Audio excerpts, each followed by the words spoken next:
Hello. नमस्कार मेरे प्यारे साथियों, आपके परिवार जीके गुरु टेक्स चैनल में स्वागत है। आशा करता हूँ आप बहुत खुश होंगे और अपनी तैयारी बेहतर से बेहतर कर रहे होंगे, अपनी प्रिपरेशन बेहतर से बेहतर कर रहे होंगे। आज हम आपके लिए बीएसटीसी 2026 के लिए राजस्थान ज्योग्राफी का टॉपिक लेके आए हैं दोस्तों, जलवायु। जलवायु की आज तीसरी क्लास है दोस्तों। आज कौन सी क्लास है? तीसरी क्लास है। इसमें टॉप पीवाईक्यूज और एमसीक्यूज करा रहे हैं दोस्तों। अति महत्वपूर्ण प्रश्न है दोस्तों, आपकी परीक्षा में ऐसे ही प्रश्न आएंगे दोस्तों। इन प्रश्नों को रट लेना, बार बार रट लेना दोस्तों। ऐसे ही प्रश्न आपकी परीक्षा में देखने को मिलेंगे। तो राजस्थान ज्योग्राफी जो बीएसटीसी 2026 की परीक्षा की तैयारी कर रहे हैं दोस्तों, उनके लिए बहुत ही महत्वपूर्ण क्लास है दोस्तों। प्लीज क्लास को लाइक करें और अधिक से अधिक शेयर भी करें। तो जो आपके लिए एमसीक्यूज एंड पीवाईक्यू सीरीज लेके आए दोस्तों, हमने टॉपिक वाइज पीवाईक्यूज लेके आए हैं दोस्तों। हर टॉपिक के आपको अब तक की राजस्थान की जितनी परीक्षाएं हुई हैं उनमें पूछे गए हर टॉपिक के पीवाईक्यूज हैं दोस्तों, और एमसीक्यूज भी बनाए हैं हमने। टॉप एमसीक्यूज में आपकी परीक्षा में ऐसे ही प्रश्न पूछे आएंगे दोस्तों। बीएसटी 2026 की जो विद्यार्थी तैयारी कर रहे हैं उनके लिए महत्वपूर्ण क्लास है दोस्तों। तो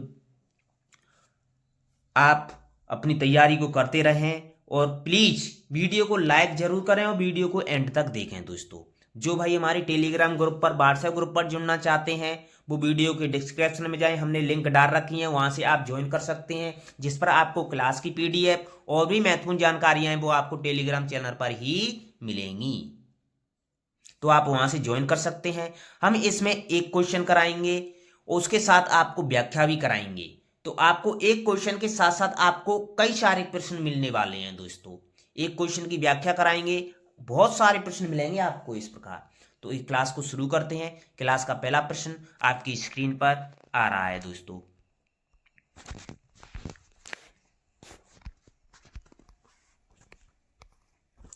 आज की क्लास का पहला प्रश्न यहां से शुरू होता है।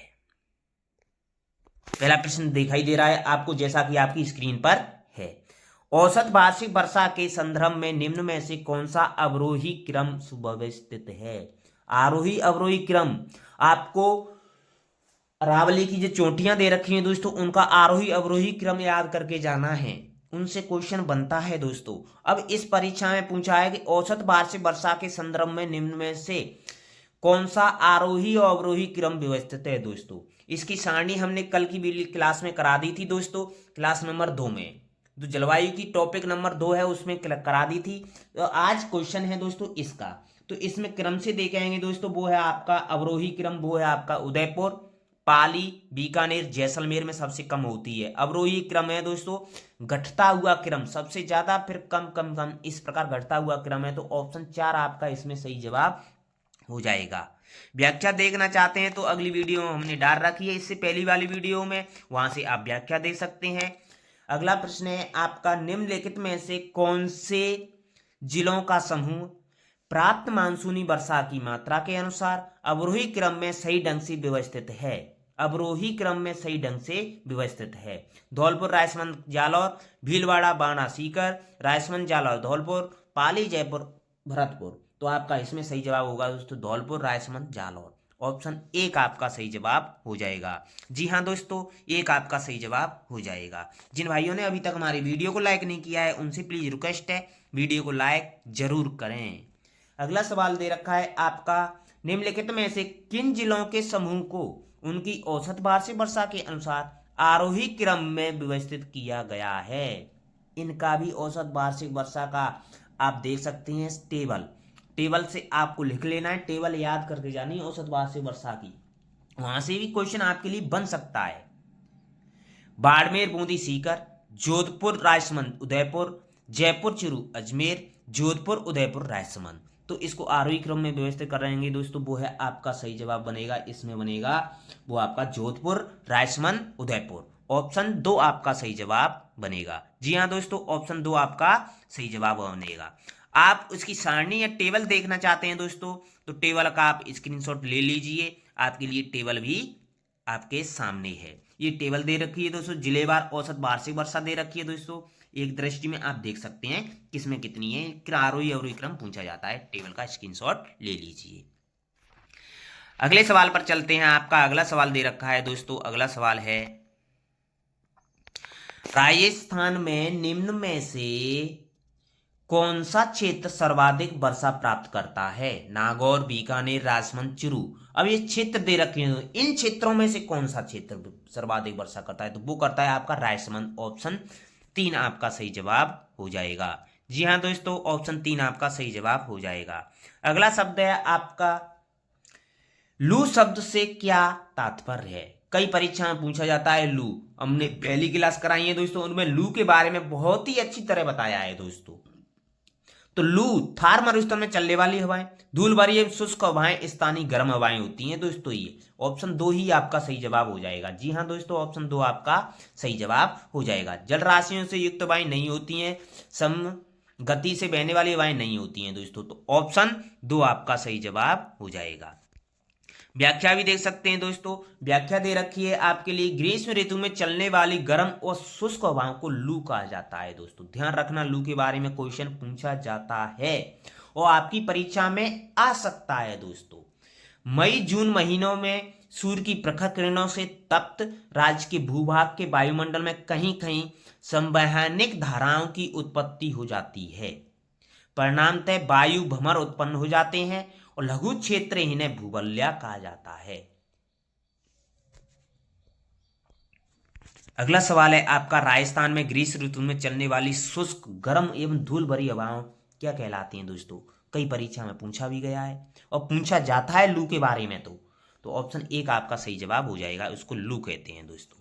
अगला सवाल है आपका, राजस्थान में मई जून के महीनों में उत्पन्न होने वाली धूल भरी आंधियों के लिए उत्तरदायी है। अब आपके लिए 3 कारक दे रखे हैं दोस्तों। पूछा है कि कौन सा उत्तरदायी है। तो धूल कुछ स्थानों पर संवहनी धाराओं की उत्पत्ति है, बिल्कुल सही है। अरावली पहाड़ियां दक्षिण पश्चिम हवाओं के समांतर है, ये नहीं होगा। अति तीव्रगामी पूर्वी हवाओं की उत्पत्ति, ये भी नहीं होगा। तो ऑप्शन 1 ही इसमें सही होगा, केवल 1 सही है। तो आपके कौन से ऑप्शन में दे रखे हैं? वो दे रखे हैं आपके ऑप्शन 4 में। तो ऑप्शन 4 आपका सही जवाब हो जाएगा। जी हाँ दोस्तों, ऑप्शन 4 आपका सही जवाब हो जाएगा। जिन भाइयों ने अभी तक हमारी वीडियो को लाइक नहीं किया है, उनसे प्लीज रिक्वेस्ट है, वीडियो को लाइक जरूर करें। अगला सवाल दे रखा है आपका, राजस्थान में धूल भरी आंधियां, डस्ट स्टॉर्म, इंग्लिश में भी पूछा जा सकता है, ऐसे ही लिख के आ जाएगा आपके लिए हिंदी में शब्द की डस्ट स्टॉर्म चलने के लिए आवश्यक दशाएं कौन सी हैं? उच्च वार्षिक तापमान था, शीत ऋतु में उच्च वायुदाब, संवहनी क्रियाएं, तिब्बत के पठार के निम्न वायुदाब। तो अपने अभी पढ़ा था दोस्तों, वो होती हैं आपकी संवहनी क्रियाएं। ऑप्शन 3 आपका सही जवाब हो जाएगा।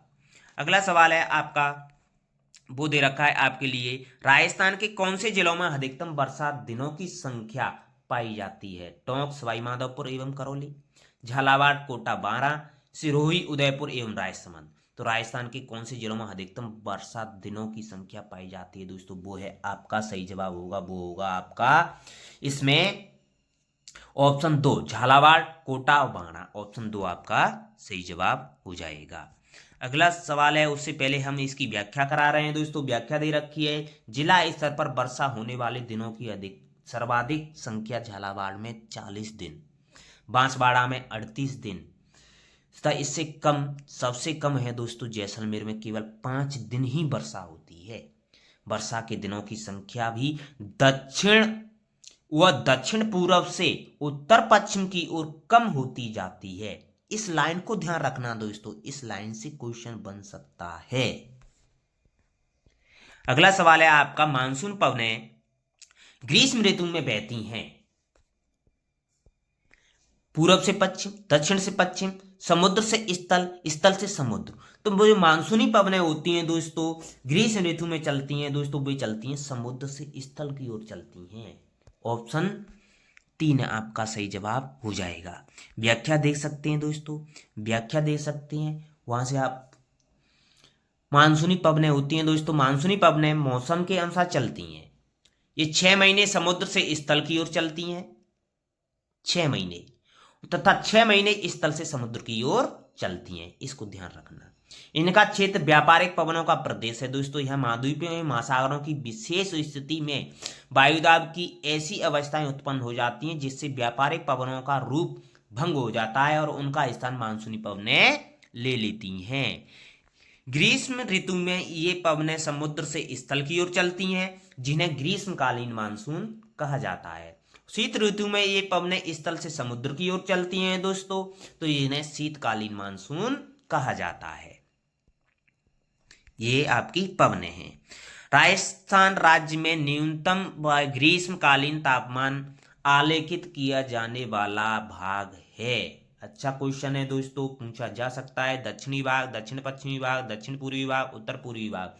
तो इसमें आपका सही जवाब होगा वो होगा दोस्तों दक्षिण पश्चिमी भाग। ऑप्शन 2 आपका सही जवाब हो जाएगा। जी हाँ दोस्तों, ऑप्शन 2 आपका सही जवाब हो जाएगा। ग्रीष्म ऋतु में राजस्थान के दक्षिण पश्चिमी भाग में समुद्र के समकारी प्रभाव के कारण तापमान उत्तरी भाग की अपेक्षा नीचे रहता है। ये इसका प्रमुख कारण है दोस्तों। अगला सवाल है आपका, राजस्थान में लौटते मानसून की ऋतु है जुलाई से अगस्त, जनवरी से फरवरी। आपके दे रखे हैं ऑप्शन, और हैं आपके ऑप्शन अक्टूबर से दिसंबर, मार्च से जून। तो राजस्थान में जो लौटते मानसून का प्रत्यावर्तन काल कहा जाता है दोस्तों, वो है आपका नवंबर। अक्टूबर से नवंबर, अक्टूबर से नवंबर है दोस्तों। अगला सवाल है आपका, पश्चिमी राजस्थान में अल्प वर्षा के लिए निम्न में से कौन सा एक कारण नहीं है।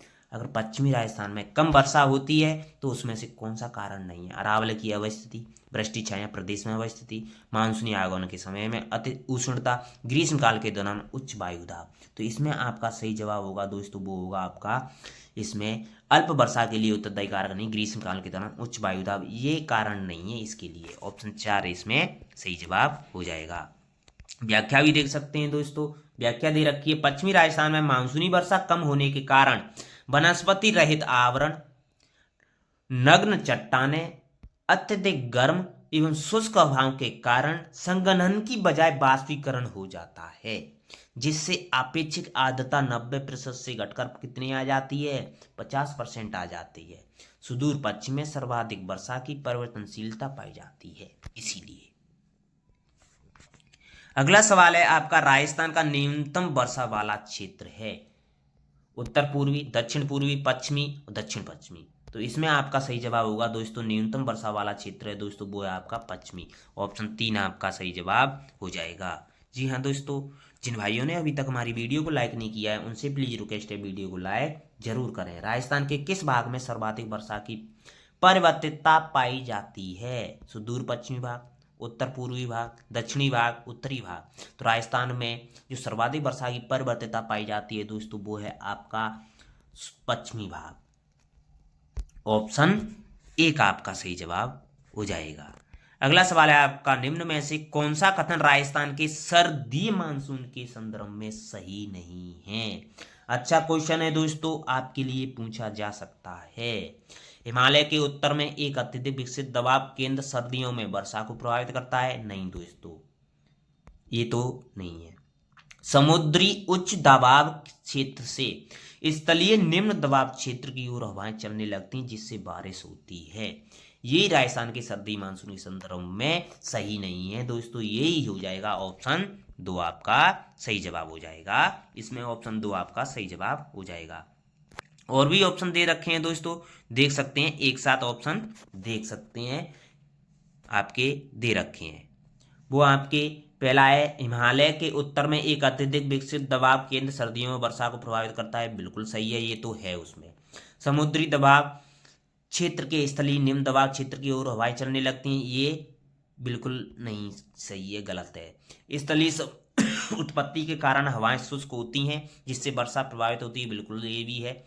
इस अवधि में कुछ हवाएं भूमध्य सागरीय चक्रवातों के संपर्क में आने के बाद वर्षा होती है, ये भी सही है। इसमें पूछा है संबंधित नहीं है दोस्तों, वो सही नहीं है दोस्तों, वो है आपका ऑप्शन 2, इसमें सही नहीं है। ऑप्शन 2 आपका सही जवाब हो जाएगा। जी हाँ दोस्तों, ऑप्शन 2 आपका सही जवाब हो जाएगा। जिन भाइयों ने अभी तक हमारी वीडियो को लाइक नहीं किया है उनसे प्लीज रिक्वेस्ट है वीडियो को लाइक जरूर करें। थैंक यू दोस्तों। अगली क्लास में हम आगे क्वेश्चन कराएंगे और आप हमारे जीके गुरु टेक चैनल के साथ जुड़े रहें। वीडियो को अधिक से अधिक शेयर करें। थैंक यू, धन्यवाद। आपका दिन शुभ हो, अपनी प्रिपरेशन करते रहें।